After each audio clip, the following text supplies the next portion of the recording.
you're carrying heavy pots around, anything like that. Or what some people like to do is just slide stuff around on the counters, if that helps you.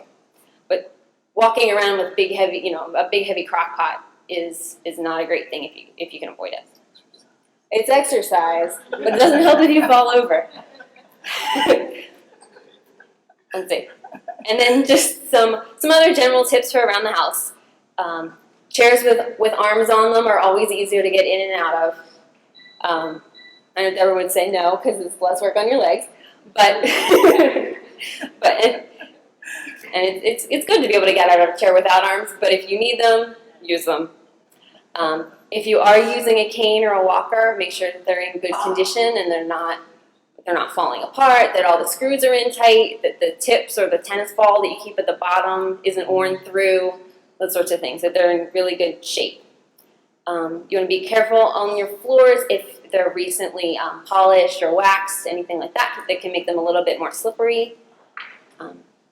You want to watch out for your pets. We all, we love our dogs and cats, but they're easy to trip on if you don't see them. So know where they are. Try to keep the shoes that fit you well and that have nice non-skid soles, usually rubber. And you want to, like I was saying in the kitchen, keep the things you use within easy reach for you.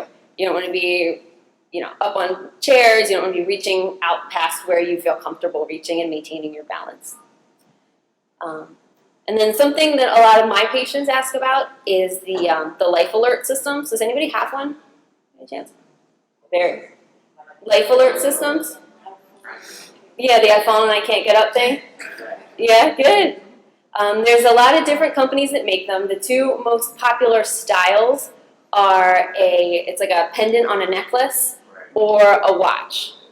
So they work the same. It doesn't really matter which one you have, but it matters if you have it, you have to actually wear it or it doesn't help. And the reason, some people, like to say, well, I'll just keep a cell phone in my pocket and that'll, solve all the problems and I don't need to pay for it. But the reason that a cell phone isn't always great is there's actually 3 reasons. Number 1, if you fall on top of it and it breaks, it's not going to do you any good.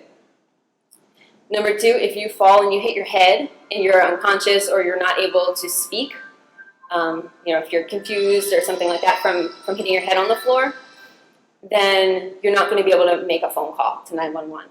The life alert system, if it senses that they think you fell, it'll call you. And then if you don't answer the phone, it will send an ambulance. So you don't necessarily have to be awake or able to communicate with anyone in order to be taken care of. Also, cell phones don't have a very good 911 locator system. If you call from a house phone, the people at 911 know exactly where you are.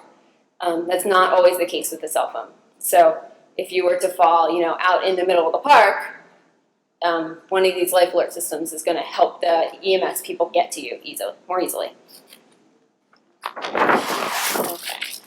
And then not having to do with falls, but other things in your home environment to think about are if there are tasks that are difficult for you, is there a way you can do them differently? Or, is the way that you're doing them that's hard the way that you do it because that's the only way to do it, or is it the way you're doing it because that's the way you always did it and it wasn't a problem when you were 35 and you're just in the habit? So some examples of that would be laundry. A lot of people have trouble getting up and down the stairs with a laundry basket. But one thing that a lot of people don't think about is that if you, instead of using a big hard laundry basket, if you put your clothes in one of the mesh bags, you can throw it down the stairs. Then you don't have to carry it. Other thing, if the big gallon jug of milk is really heavy, when you get home from the store, there's nothing stopping you from putting it into a couple smaller containers so you don't have to lift it up every time.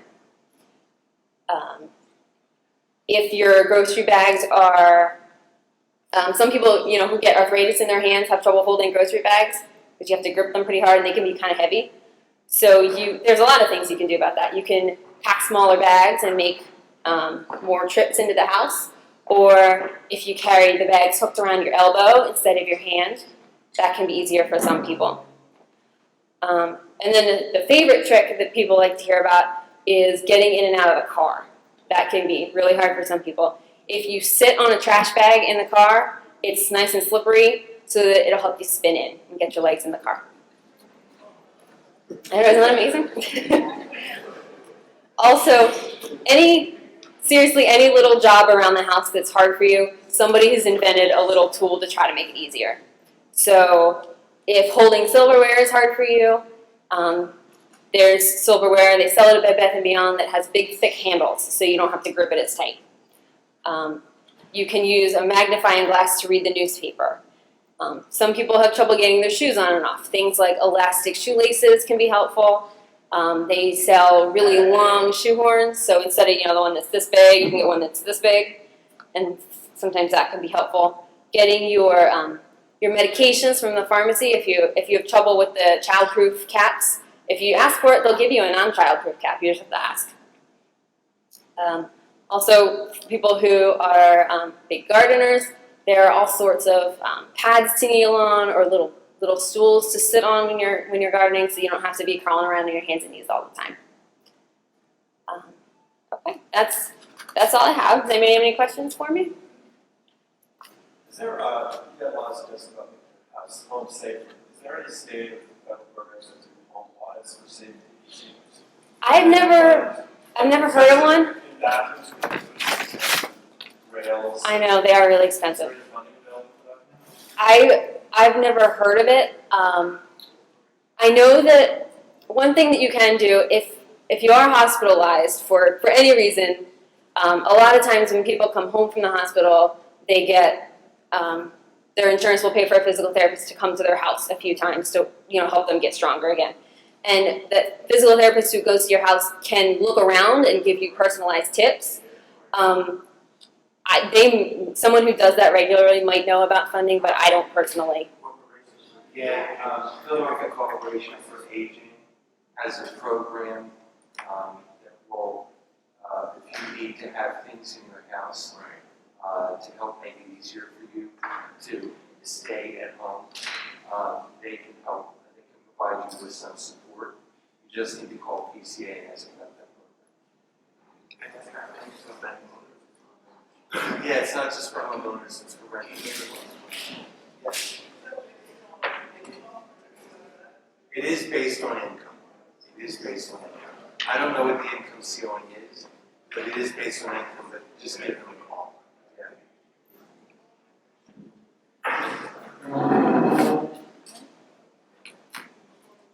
Okay, thank you.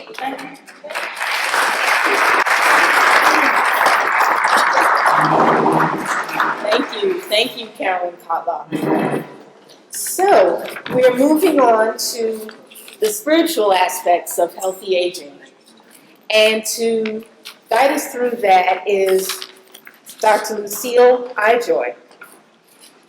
Dr. Ijoy is an educator, motivational presenter, conference and retreat facilitator, and radio personality associated with WRD Radio in Philadelphia, Pennsylvania. She holds 3 degrees in education, a Bachelor of Science from St. Joseph's University, and a Master of Education and a Doctorate of Education from Temple University. She's a family and marriage therapist and a certified mediator. Dr. Ijoy was the first Chief of Staff for Philadelphia City Council and the Executive Director for the Mayor's Commission on Literacy. See, the mayor's calling right now to say yes. I really appreciate what she did.